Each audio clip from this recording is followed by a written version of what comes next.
Bagaimana tanggapan kita mengenai penistaan agama yang sekarang lagi rame? Semua muslim kalau agamanya dinistakan wajib marah lah. Kesal nggak ridho. Kalau ternyata ada muslim yang agamanya dinista, dia nggak marah, biasa aja, hatinya nggak panas. Ini pertanyakan keimanannya ini. Kok aneh, agamanya dihina, dia tenang-tenang aja, nggak marah, wala syai'. Cuma bagaimana mensikapinya ini yang harus kita lihat. Kewajiban kita lihat dan tanya pada fatwa para ulama. Bagaimana caranya yang paling maslahat. Apakah dengan cara demo itu maslahatnya lebih besar? Kalau saya pribadi tidak setuju. Kenapa? Karena pertama fatwa ulama besar semua mengatakan demo tidak boleh. Yang kedua pengalaman pun juga dari zaman ke zaman yang namanya demo nggak ada manfaatnya. Yang ada timbul keributan, yang ada timbul macam-macam lah Pak. Nggak ada. Sekarang udah jalur hukum aja deh. Kalau jalur hukum nggak berhasil ya udah mereka yang dosa, selesai. Yang terpenting sekarang kita itu Pak, mendakwahi manusia, mendidik kaum muslimin. Saya pernah ngisi kajian di Tanah Kusir, ada pertanyaan, Ustadz, Jakarta kan mayoritas muslim, kenapa gubernurnya non muslim? Saya jawab, itu menunjukkan muslimnya itu yang nggak paham. Kalaulah kaum muslimin di Jakarta yang mayoritas paham, nggak kepilih itu. Tapi karena itu menunjukkan mayoritas yang muslimnya tidak paham, akhirnya memilih non muslim, ya kan? Imam At-Turtusi berkata, apa kata Imam Turtusi? Lam azal asma, aku senantiasa mendengar perkataan orang-orang. A'malukum ummalukum. Perbuatan kalian itu menentukan siapa pemimpin kalian. Fakama takununa yuwalla alaikum. Sebagaimana kalian berada di suatu keadaan, itulah keadaan pemimpin kalian. Hatta wajatu misdaqahu fi qawli ta'ala. Sampai aku dapatkan ayat yang membenarkan ucapan itu. Allah berfirman, wa kadzalika nuwalli ba'dadh-dhalimina ba'dhan bima kanu yaksibun. Demikianlah kami jadikan untuk orang zalim wali dari kalangan orang zalim juga disebabkan perbuatan dosa-dosa mereka.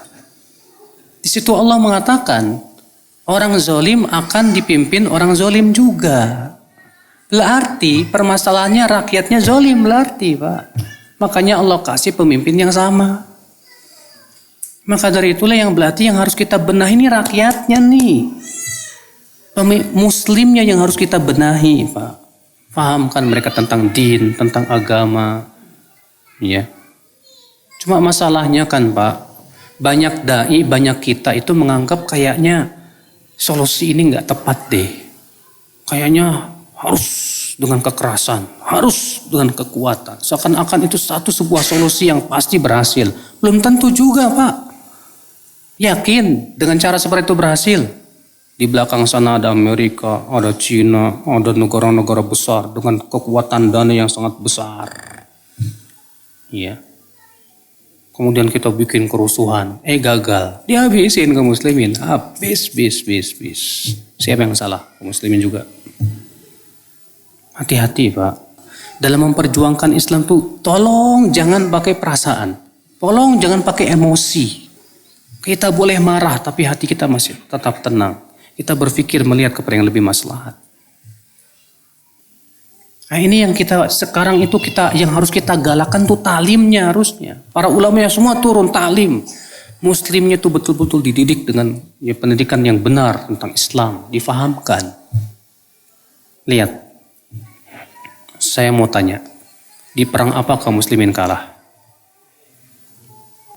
Di perang Uhud. Kenapa kaum muslimin kalah? Tidak mau mengikuti perintah Rasul. Pasukan pemanah doang padahal. Kata Rasulullah jangan turun. Menang atau kalah. Saya turun. Di perang Hunain kenapa kaum muslimin kalah? Di putaran pertama. Karena merasa bangga dengan jumlah yang banyak. Inilah rupanya Pak, kenapa Allah mengabadikan 2 perang ini dalam Al-Quran. Tujuannya untuk jadikan pelajaran bahwa kekalahan kaum muslimin itu karena kaum muslimin sendiri. Betul. Di perang Uhud, ya, di perang Hunain kaum muslimin jumlahnya 3 kali lipat besarnya Pak daripada pasukan musuh Pak, tapi kalah di putaran pertama. Kenapa? Allah menyebutkan sebabnya, iz a'jabatkum kasratukum, waktu itu kalian ujub dengan jumlah kalian yang banyak. Sekarang di negeri kita kesyirikan merajalela Pak. Syirik merajalela, kebid'ahan merajalela, kemaksiatan luar biasa. Bagaimana Allah akan bela Pak? Kita sekarang semangat, ayo kita bela agama kita, sementara kita masih berbuat maksiat, sementara kita masih berbuat syirik, sementara kita masih meninggalkan banyak sunnah Rasul, melalaikan perintah-perintah Allah. Ajib. Janji Allah untuk memberikan khilafah kepada siapa? Coba dengarkan firman Allah itu dalam surat An-Nur ayat 55. Wa'adallahu alladhina amanu minkum wa amilus salihat la yastakhlifannahum fil ardi kama stakhlafal ladzina min qablihim wa la yumakkinanna lahum dinahum alladzi irtadha lahum wa la yubaddilannahum min ba'di khaufihim amna. Allah berjanji untuk orang-orang yang beriman di antara kalian dan beramal soleh. Itu janjinya buat siapa? Beriman dan beramal soleh. Apa janjinya? Allah akan berikan kekhilafahan kepada mereka di muka bumi. Dan Allah akan kokohkan agama mereka di atas bumi ini. Dan Allah akan gantikan rasa takut dengan rasa aman. Kapan? Ya'budunani la yusyrikuna bi syai'a.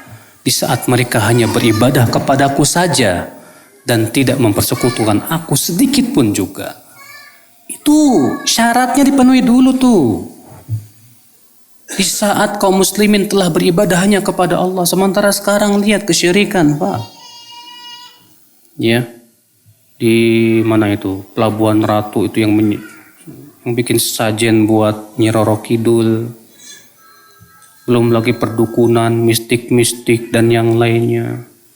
Belum lagi orang yang meninggalkan sholatnya banyak banget. Coba Pak, ya, kita ngikutin manhaj para nabi dan rasul, membenahi dulu deh. Memang ini Pak, jalan yang terjal sekali. Banyak orang gak sabaran dengan jalannya nabi dan rasul. Kenapa? Karena kita tergesa-gesa ingin melihat hasilnya. Sementara Allah berfirman kepada Rasulullah apa? Fa imma nuriyannaka ba'dal ladzi na'iduhum aw natawaffayannaka fa ilaina yurja'un. Boleh jadi hai Muhammad, kami akan perlihatkan sebagian janji kami kepada engkau dalam keadaan engkau masih hidup. Atau kami wafatkan dulu engkau. Lalu kami realisasikan janji kami setelah itu. Itu dalam surat Ghafir ayat 77. Iya. Lihat Allah saja begitu kepada Rasulullah. Kita itu gak bakalan ditanya oleh Allah tentang hasil usaha kita. Yang akan ditanya oleh Allah sudah sesuai dengan manhaj Nabi dan Rasul. Itu dulu. Apa yang sudah kita persembahkan buat umat untuk memperbaiki akidah ini. Tasfiyah dan tarbiyah. Tapi inilah Pak, manhaj yang seperti ini banyak gak disukai orang. Banyak gak disukai oleh aktivis. Karena mereka nganggap, itu lambat sekali, terjal sekali. Ya, kita adapun kita insya Allah kita terus mengikuti manhaj para nabi dan rasul ini insya Allah. Sampai Allah memberikan kemenangan atau kita mati syahid. Ya, Allah berikan kepada kita kemuliaan di dunia ini. Allahu a'lam.